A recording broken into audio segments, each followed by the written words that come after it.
Okay, everyone. Well, welcome to the virtual cocktail party series with Sahmra Stevenon and yours truly, Jason Howell. This is the second one that we've done. The last time we did this was very much at the beginning of sort of the pandemic, and we had about 25 people on, and mostly we had conversations about consumers, really normal human beings, normal citizens, and the challenges that we face just trying to manage our own budgets and then looking at our estate plans, which is Sahmra's expertise. Today, this is about being a business owner or a business person and really how to manage your business, especially if you are in the place of retail or like in Dave's position, having to meet with people and that's your business. I'm a little fortunate with my business with people's money isn't going anywhere with the virus. It's fluctuating a little bit, but they're not getting infected. I don't have to meet with people, but not every business is as fortunate as mine. So Sahmra and I had this idea to put this together and allow some of our business-oriented folks to have a conversation about the challenges that they face and what, from our perspectives, you can do to shore up that balance sheet during the interim. So just to give you an idea, we begin with the end in mind. By the time this is over, you probably will want Sahmra's contact information. Here it is. And of course, this is mine. And I know Sahmra's doing this too. We are offering an individual 15-minute conversation just in case whatever you've got going on in your head is something that you're a little shy about sharing with the entire group.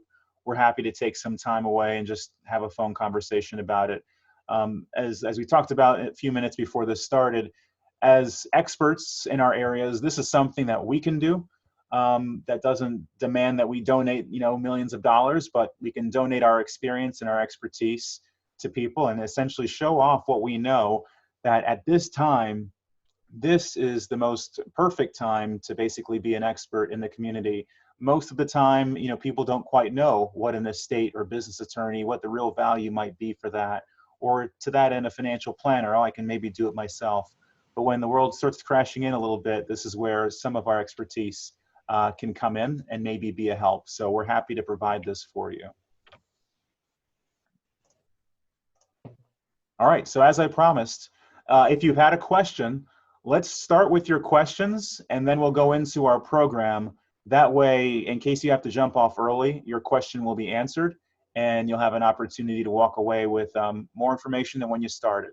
So do we have any questions from the audience?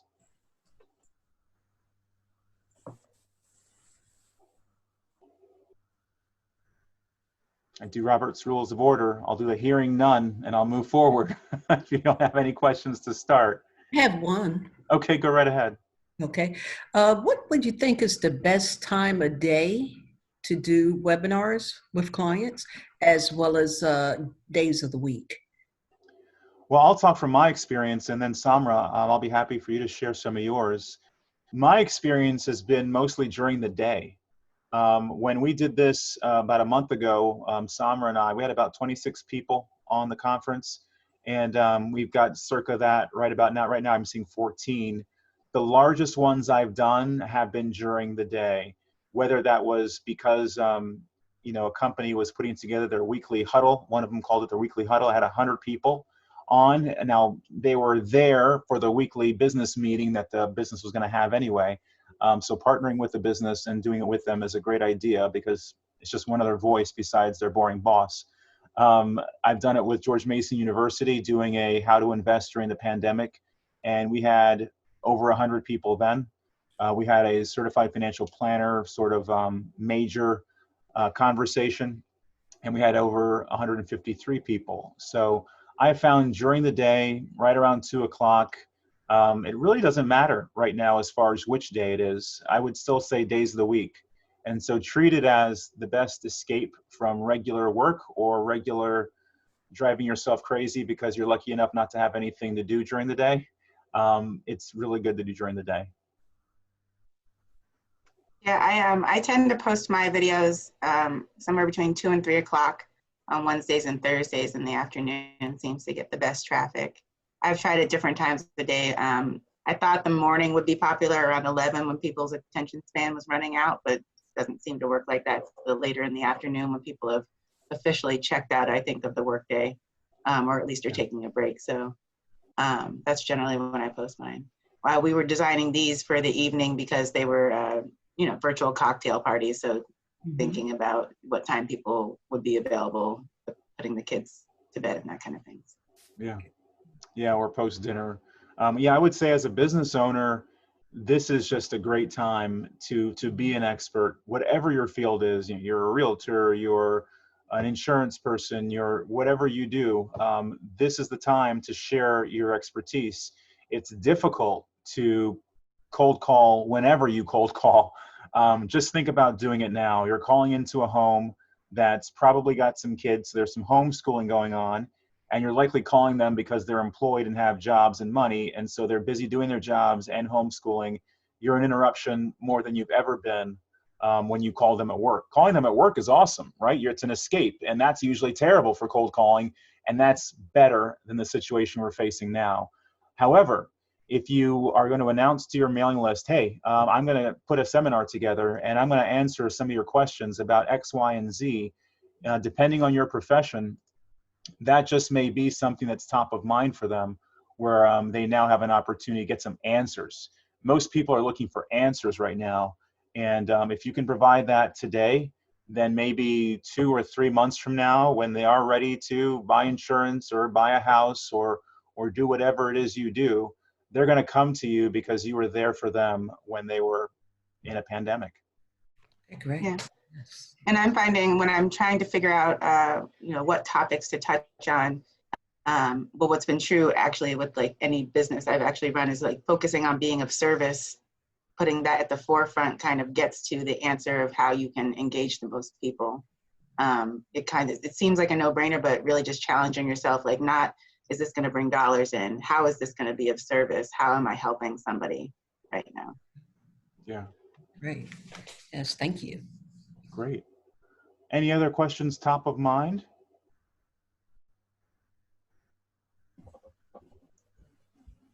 Okay. All right. I will move on to the programming. And here are some tips I have. I don't know if my screen is in the way. I'll move things around that I see, but you may not see them anyway. For surviving the crisis as a business owner. So the same thing that I told consumers last time Sahmra and I did this was, essentially turn off the TV, at least for a large portion of the day. You have a business, you would normally be working and be very busy. You'd probably be out of the house. You'd probably be out of the office.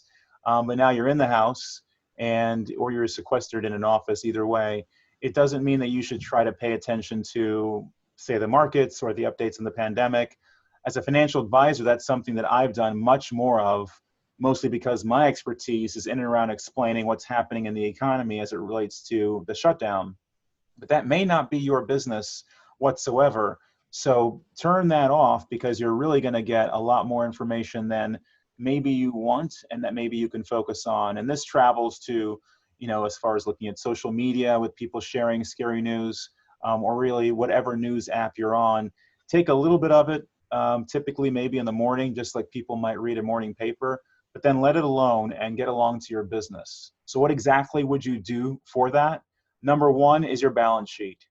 As I do follow the markets and I follow conversations around companies, Disney is a great example. Disney is a super company. They had been doing really well. Their stock was up 50% last year, and now their stock is down 50% practically from where it was. It was 150, and now it's down to $100, right around $100 a share.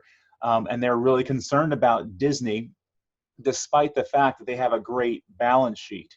But most other companies that have a super balance sheet are doing fine. They can weather this.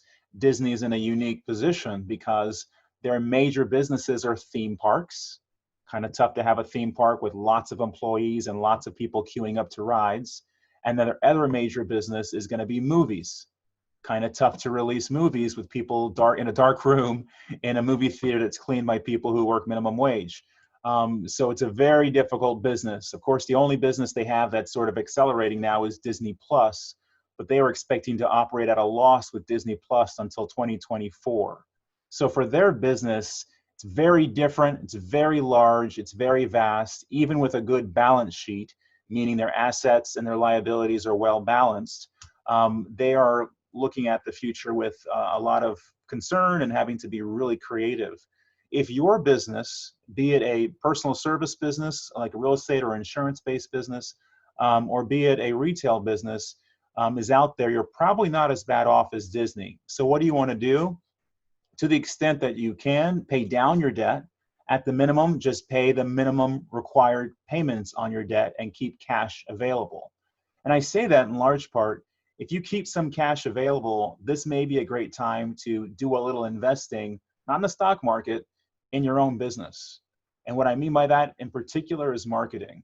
Just last night, my wife and I were watching the news and we were kind of thinking, why aren't people, especially who have retail establishments, instead of running by themselves with a mask on and opening up their retail establishment, putting themselves in danger and potentially their clients, why not really invest a little bit on online presence, on allowing people to purchase things online?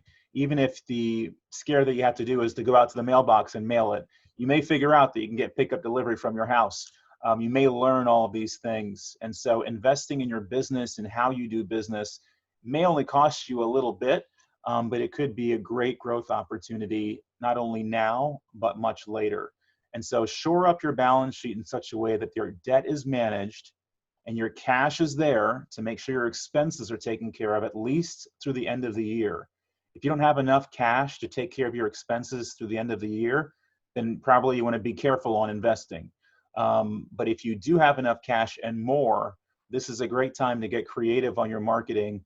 And because of the technology we have today, there are a lot of things you can do for free. For example, this Zoom, it's not free, but it's only about $15 a month. So that's a really small investment to be able to share expertise with people that are interested in expertise. And if you do that with potential clients, you're going to have a real opportunity to market to them for pennies, half of pennies on the dollar. All right, the third category here is really sitting down during those dark times, i.e. when it's raining here. Diana, it's not raining where you are in Atlanta, but it's raining here in DC and Virginia a lot. And really saying, why am I in business? What am I here to do? Who am I here to serve? And with what am I serving them? It does go back to the earlier comment about if you're a retail establishment and your business is serving the community through your products, then maybe you can still do that by offering your products via the web. If you're an information type person or an expert, you can still offer your services, again, via the web. That could be via Zoom calls. It could be via just normal conversations. It doesn't have to be so fancy. And so taking a moment at whatever time you're thinking about being negative and really rewriting that mission statement and saying, this is what I believe in, this is why I'm in this business, and this is what I do for the community that surrounds me. If you're very clear on that, then the mechanics of what you do can change.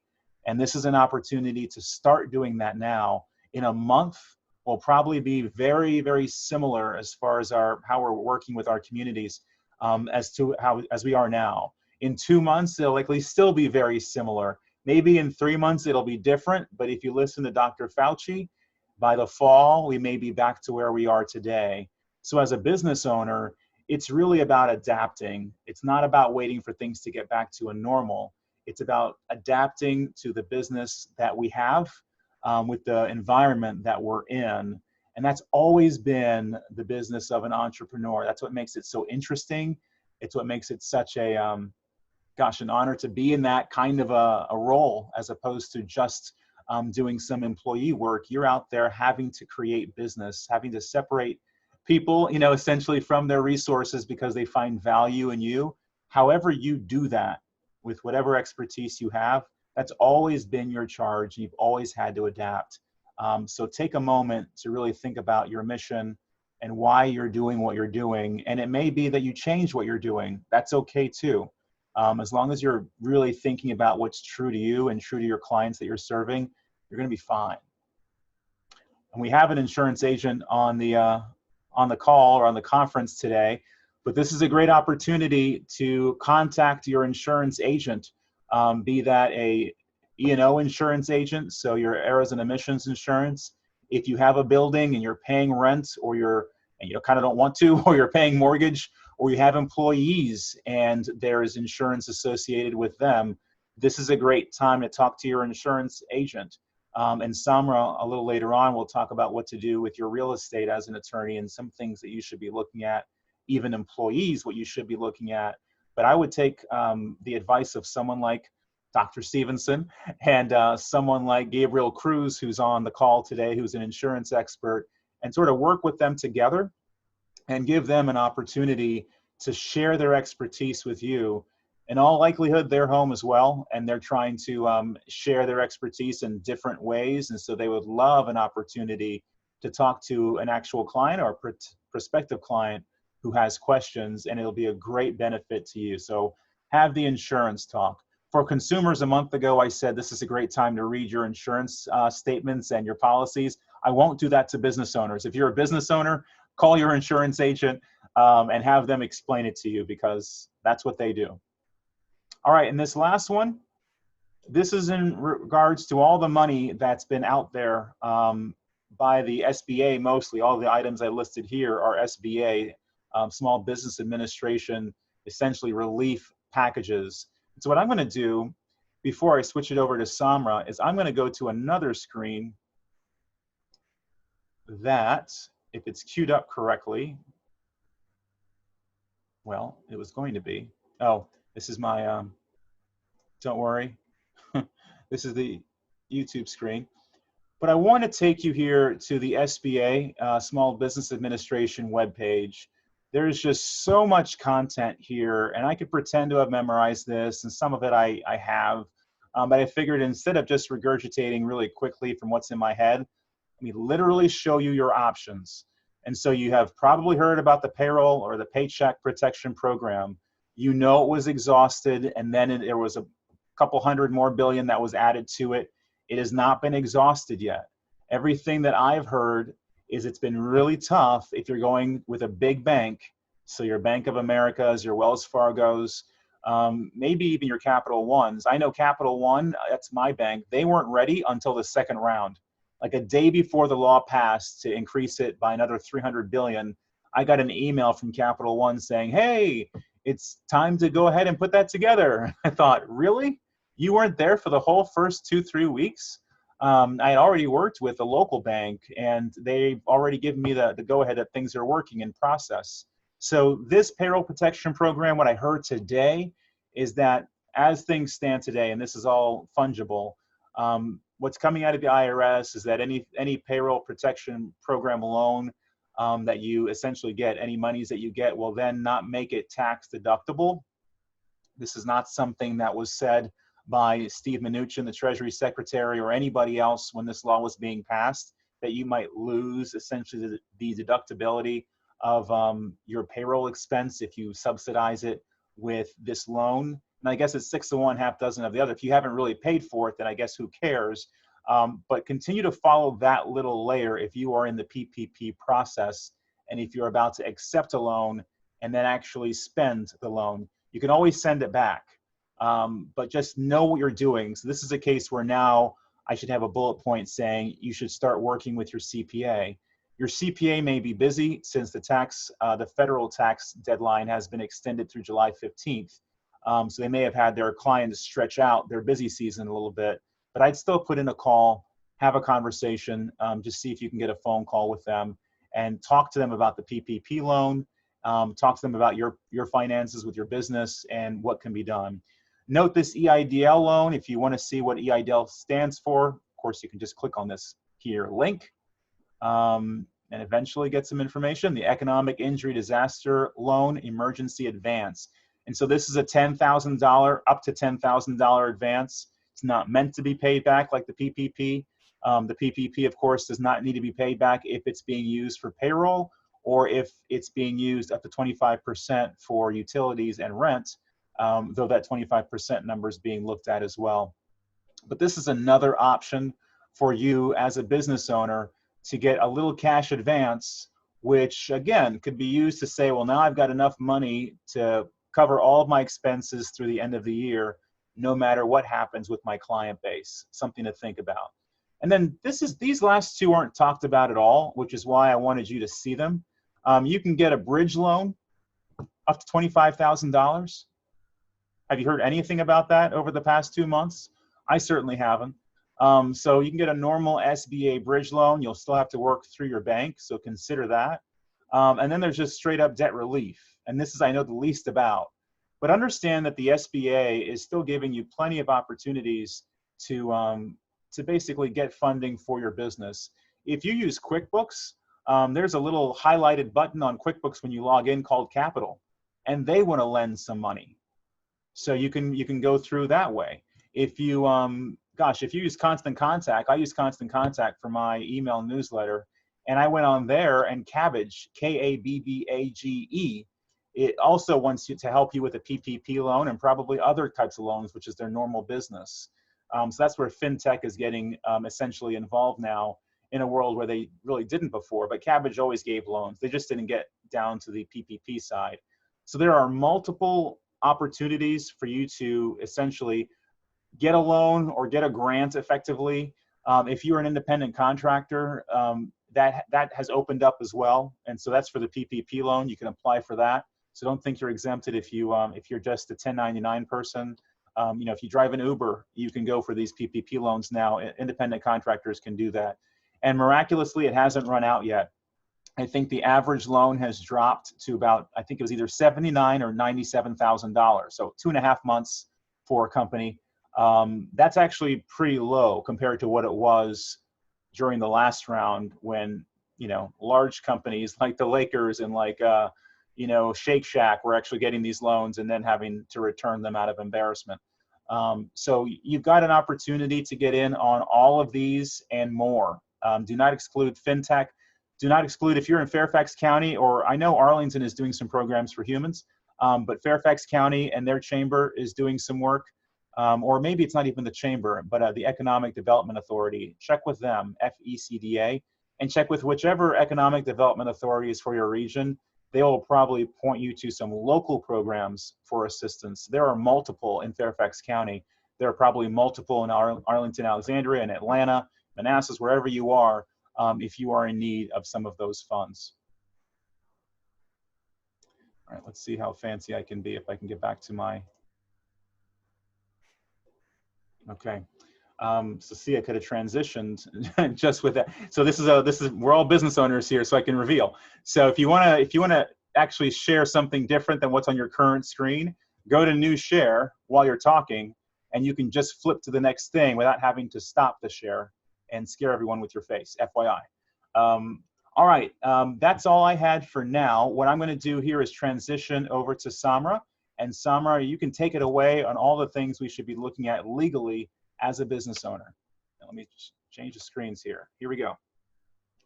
Hi guys, I'm Sahmra Stevenon. I'm the owner and operator of S.A. Stevenson Law Offices, Wheels on Wheels and Office Without Walls. So yeah, I'm just going to go ahead and kind of flip right into what Jason was saying about being resourceful and being creative about adjusting. So I'm going to start with number 10.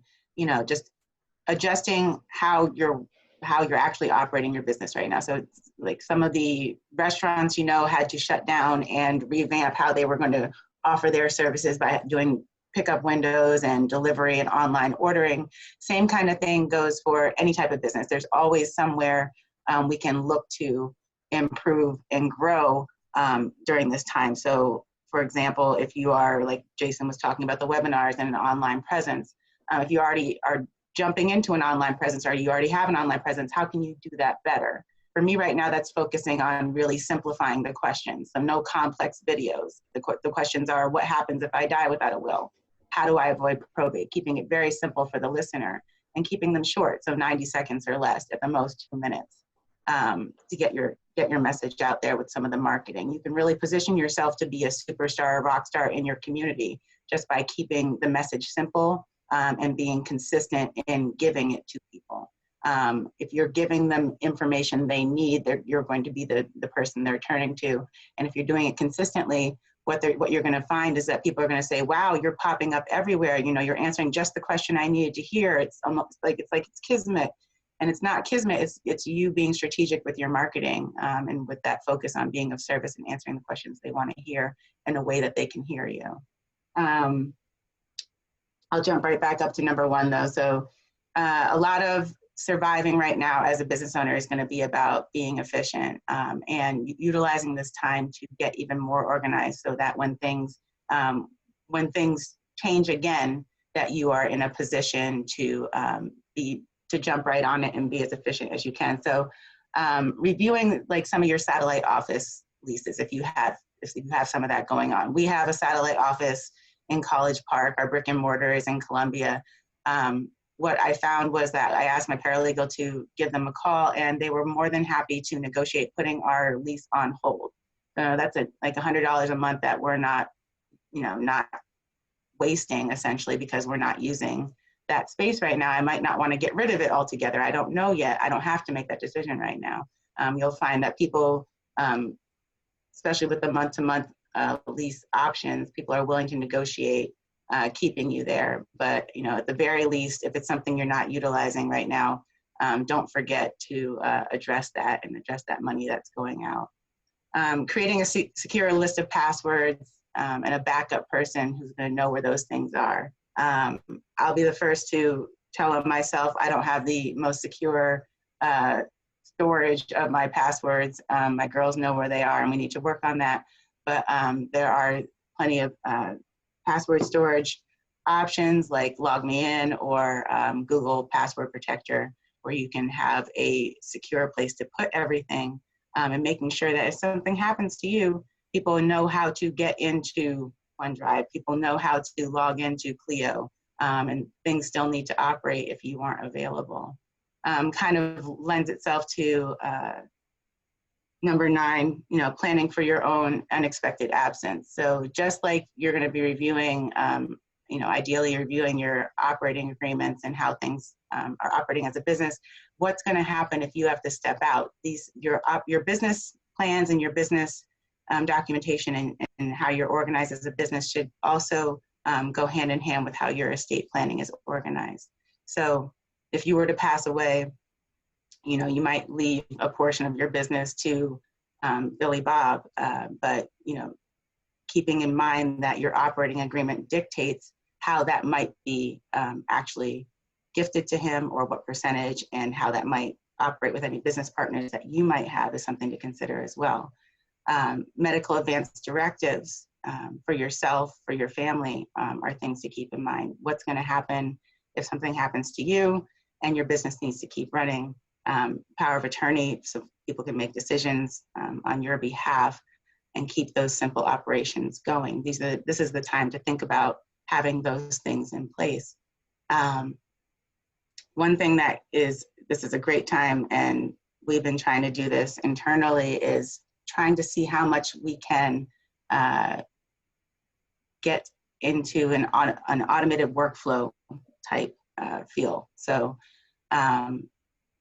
what happens if my team is very solid, so we rely on each other a lot. And so this comes to mind for me a lot, is what happens if I lose one of my girls. And one thing I'm really happy to say is that we have a lot of automated systems in place. So we know when one thing happens, who's supposed to, who that gets handed off to next. And we've been doing a much better job at getting that down on paper, so that, heaven forbid, if somebody weren't there to train somebody, it's written down in an organized way. So handbooks, manuals, training manuals.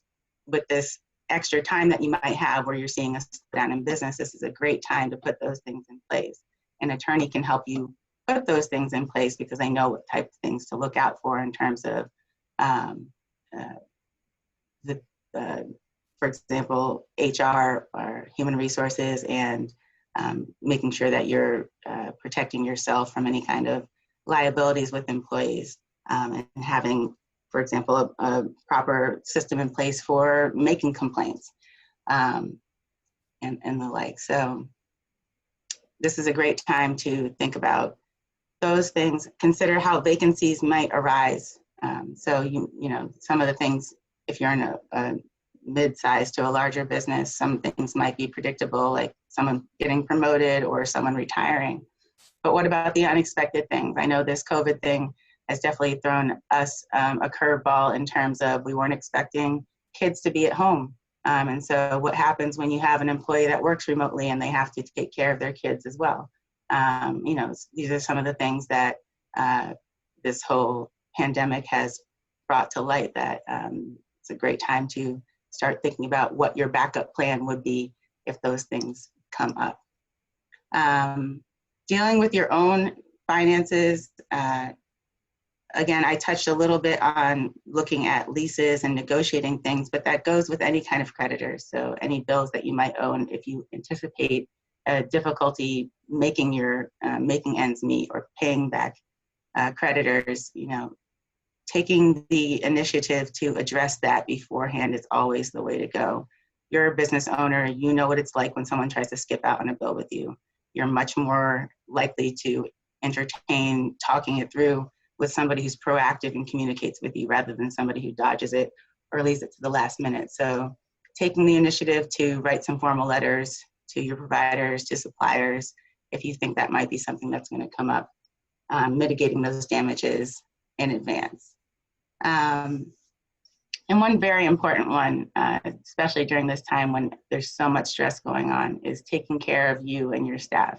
We are we're on day 24 of a 28-day challenge in our office.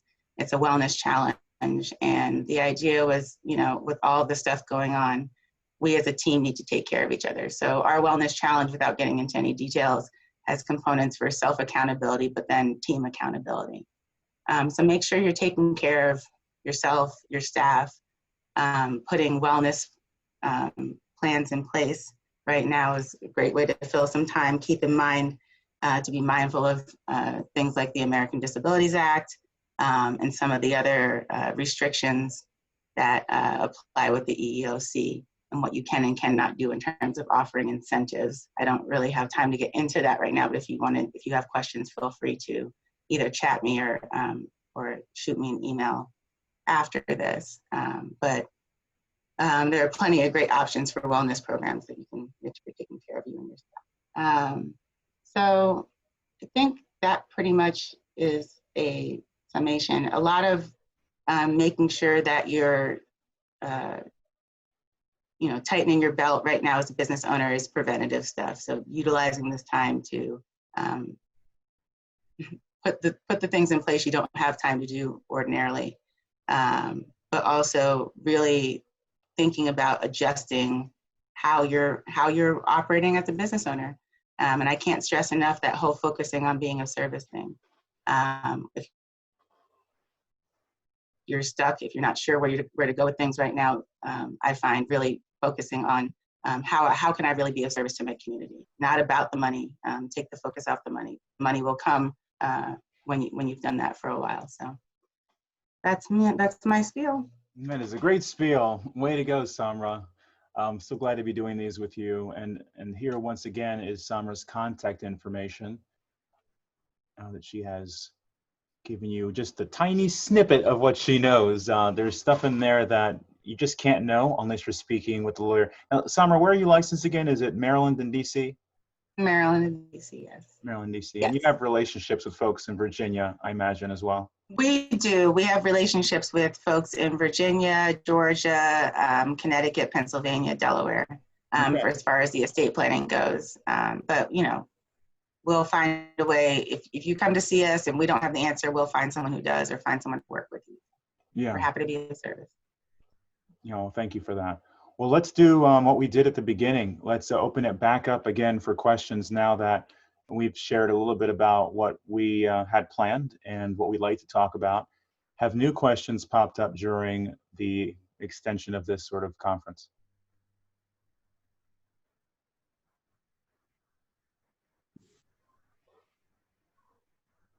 I'd like to ask a question about the any credit criteria for the loans or the advance, or for each of them, what are the criteria?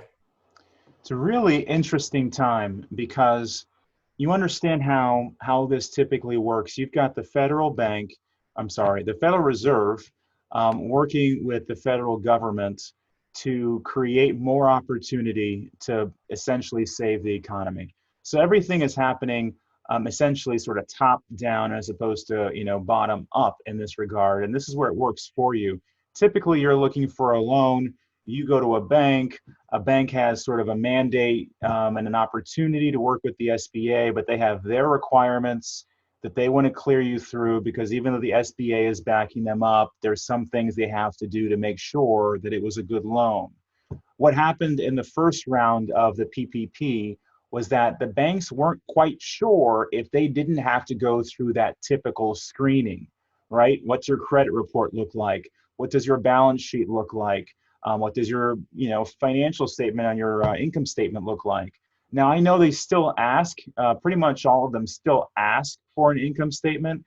They ask for your payroll reports, but I don't expect that the requirements they would usually have for an SBA loan are the same as they would typically have, because you're getting really a lot of push from the, not Federal Reserve really, but really from the federal government trying to get money in people's hands. So if you weren't able, let's just say, to get an SBA loan through your bank before, this might be a great time to try and actually get some history now with both the SBA and your local bank.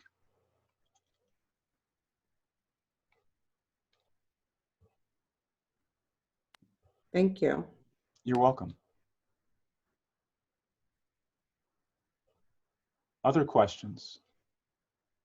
I have a question on the EIDL SBA. Okay. I thought that was all out and they didn't replenish that. Does anyone know anything different there? I haven't heard that.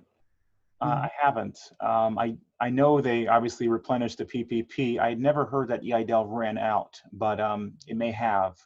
That's, it's still being advertised on the site. So if you want that, I would still go for it. The PPP has taken up all the news, basically, for folks, because it's a bigger number, depending, especially on your payroll.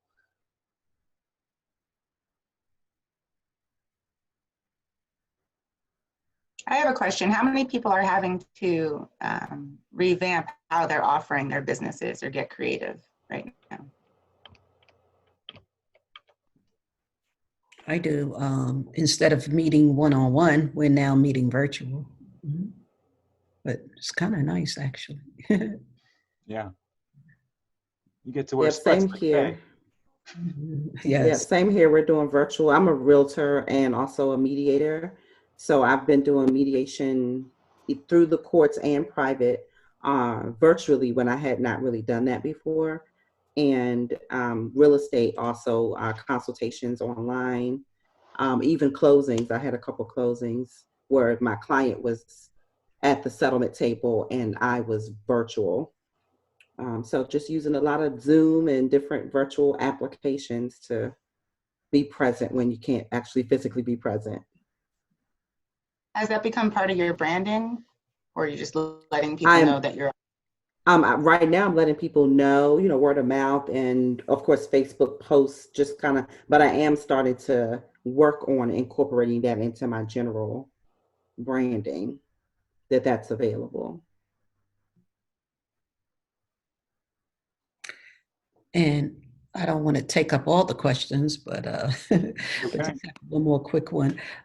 Do you think it's anything like computer overload or technology overload? Because we are doing a lot of webinars. I get a lot of invitations for webinars and emails. So do you think that people may get a little tired of jumping on calls because they have to get on calls for work or whatever? So how interested do you think they'll be in just a how-to call? Well, I'll start, and then anyone else who's got a voice in this, please share. My opinion is we have about a month to keep playing this game, because by the time the restrictions are relieved the last thing anyone's going to want to do is get on a Zoominar or WebEx or GoToMeeting. So, if you want to offer this kind of opportunity to folks, you do it now while most of us are still either mandated to be home or are uncomfortable going out. You never know what might be interesting to people. It doesn't cost you too much to put an invitation out there, so it makes sense to do it if you find yourself not able to do anything else for outreach. But I think the next 4 weeks are going to be kind of the critical time, and then after then, people are going to get their fill of how they do meetings and when they do meetings. Anyone else have another thought or idea around when it's going to be too much for having webinars? Hey, Jason, it's Gabriel. The way I kind of approach it is I could try to be a respite for someone's daily grind. Most of the Zoom calls are on. Can't hear you too well, Gabriel. Is that better? I'm just Yep, that's better. Right up on my laptop. There we are. I look at myself as perhaps a respite for their daily grind. Most of us are dealing with kids and routine and everything's the same. So if I can try to call and be genuinely engaged in how their life is doing and then talk about my business, if I do it right, at least it's a break from the monotony that they're potentially having. So obviously another Zoom call, another email, or another conference call might not be ideal. But if I try to approach it as, hey, this is an exciting thing and hey, we're just going to talk, I've been getting positive response from clients, and it's just something that breaks up their day. So I think if you approach it that way, you can be successful being another Zoom call on their list. Great thought. Great thought. Yeah, I think you can post, for me, I think you can post too many videos. I'm trying to strike a happy medium with that, but my focus right now is really on building the following. So getting more subscribers to the blog, the newsletter, and getting the following up while I have a captive audience. So that way I can use that later.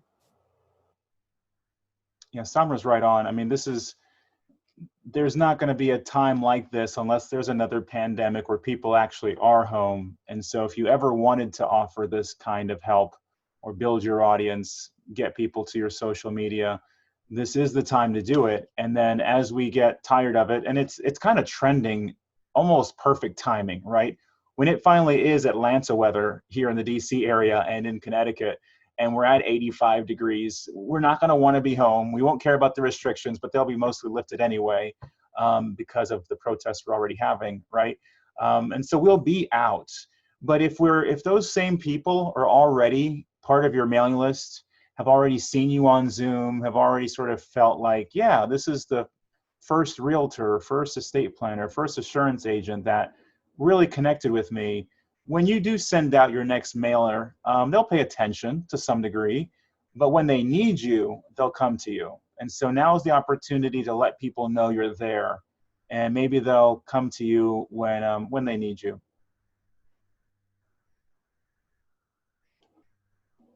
Any other questions or comments either? We're just a small group of intimate 15 business owners here coming towards the end of the call. Since this was not billed as a happy hour, drinks were not required. But anyone who's got one would be one of the coolest people here if you've got a drink somewhere. I see one right there. There it is. I knew Rob, way to go. Way to help us out. Faye, come on. You must have something. Oh. Jason, this might be a very elementary question, but just any tips or suggestions on like social media marketing? Like, do you do much social media marketing? Yeah, I do some, and it kind of goes in waves for me, which is not what people recommend. Here's the first tip I'll give you. Reuse, recycle. And so if you do something, I would spend some time and create your content. I think other people have had success just posting stuff they see. I don't put as much value in that, though I do that sometimes. If I find it to be really interesting, I'll post it, but I don't think anyone cares as much as I do about whatever it is I post from what I see. But if you are someone that creates content, you're a real estate professional, you can create some content, some long form, worthwhile content. So let's say it's an article, a blog post. I would take that blog post, obviously it'll be on your site, but then I would repurpose it like on a daily basis, right? So one day you'd put it on Facebook, on your personal feed, then maybe your business feed, then maybe do a LinkedIn article. It's the same thing. And then maybe tweet out a link to your website that has it in the blog post, right? And I just gave you 4 or 5 posts, but it was all just one valuable created piece of content that you put together, and everyone in your networks is going to see it in a different way. And that's been valuable. I did that a couple months ago for my book when I was trying to get people to come to the event. And I took one piece of content and I did it. The best job I've ever done and never done since of actually posting on a daily basis. I'm trying to get back there, but I don't know what it is. I just can't get back there. So does that help a little bit, that tip? Yeah. Okay, good. So to comment that today I was on a call with the Fairfield County Medical Association about reopening practices. And I was amazed at the things that in practice I would never have paid any attention to when things were normal. But thinking very small, itsy bitsy details is the way to approach when you're back up and running the way you were before. What would be the things that you hadn't done before in your practice that you would have to do in order to comply, number one, in order to bring your business back up to speed. And so I think that's important, that you think about details that you never would have thought about before. That's a great point. And people will appreciate it. You know, if you're a realtor and you put stuff on your feet and put a mask on and gloves, and Right. they don't have to ask you to do it, they will appreciate it, won't they? Right, exactly. Great point. Well, Sahmra, any final thoughts for our Rob was wonderful group? trying to talk. Rob was trying to talk. Oh, go ahead, Rob. Need to off mute. Are Here, you I fixed you. me? Okay. Thanks. You know, I guess I wear two hats. I have a consultant hat, which is my small business, but that's kind of on the sideline right now. I'm with a trade association that actually represents importers of distilled spirits, wine, and beer. These events are good and sales are good, but Yeah. we're a 501c6, so we're not eligible for any of these programs. But what I have found is, and my members are around the country. None of my members are in the DC, directly in the DC area. And we have had more conference calls, and two things I see. One reason I want to stay in contact more with them and have them talk to each other, it's an indirect way of finding out that everybody is okay.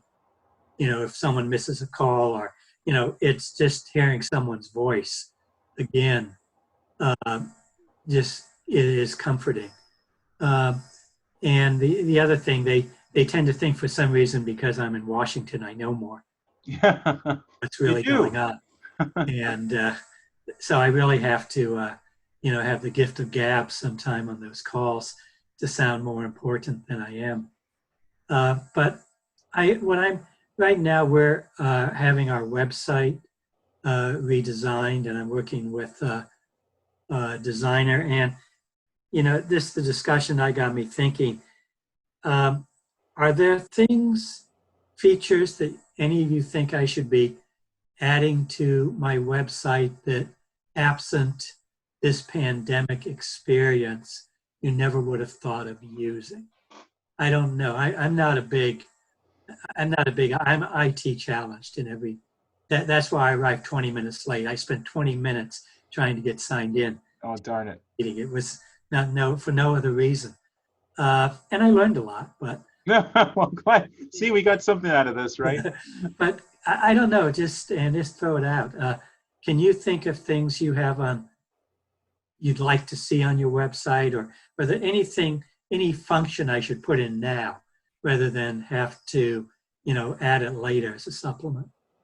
Well, I'll start with something, and then I know other people will have better ideas, especially if they look at my website, they'll have better ideas.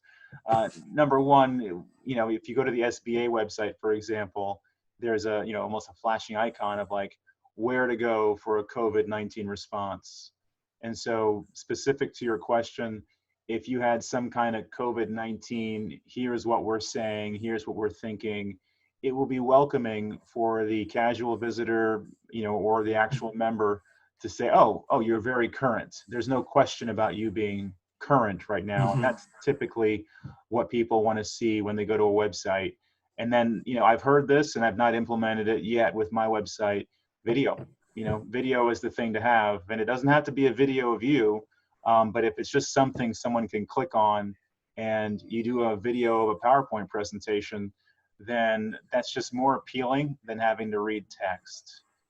Anyone else with some general ideas about what would be great right now for a website? I second the video. That's kind of what we're moving towards, instead of having to read about a practice area, 30-second clip. This is what we do, custody, that kind of thing. And Sahmra, how much do you charge to model in videos for businesses? Working on that price. Working on the rates? Rob may have to hire you for that.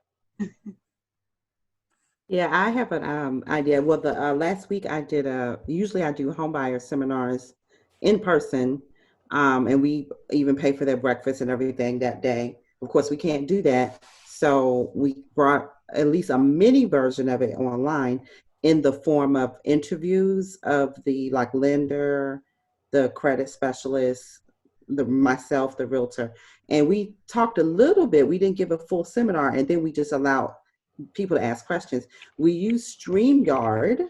Oh. To stream that onto Facebook, and you can stream it depending on which account type that you have. You can, if you have a free account, you can stream to just one social media application, or if you have like an upgraded account, you can stream to up to 5 places at a time, like YouTube, Facebook Business, Facebook Personal, or even other people's Facebooks. So that worked out really well, and I got really good response from that. And referrals were coming from that and everything. And then we also used that mini thing as an opportunity to advertise that later in the month, we're going to do a larger seminar Zoom where we have to register people and they'll come into the platform just like we did today here with you guys. So that worked out really well. And then StreamYard records the video automatically. Like on Zoom, I think you have to record it, but StreamYard automatically records the stream. And then you can put that, Y-A-R-D? It's called StreamYard, StreamYard. Cool. And you can repurpose those by putting it on your website as an embedded video, or you can put it on YouTube or wherever else you want to put it. Oh, that's great. Thank you for sharing. Very helpful. Mm-hmm. Okay, well, you guys have been a very polite group. It's a few minutes after 8:30, so we won't keep you and force your continued politeness. Thank you for being a part of what we're doing. If you go to the chat, you'll see that I put both mine and Sahmra's information. If you wanted to reach out and have a conversation, we're certainly open to that, and we won't limit you to 15 minutes necessarily because you guys were the best. You stayed till the end. But thank you for being a part of us here tonight on Cinco de Mayo. Any final thoughts, Sahmra? No, thank you all for joining us. It's been a pleasure. Okay. All right. Take care, everyone. Thank you. Friends. I wish I had a margarita. I'd be much better off. I knew it, Faye. I knew you wanted one. Thank you. Take care, everyone. Bye-bye. Bye-bye. Night.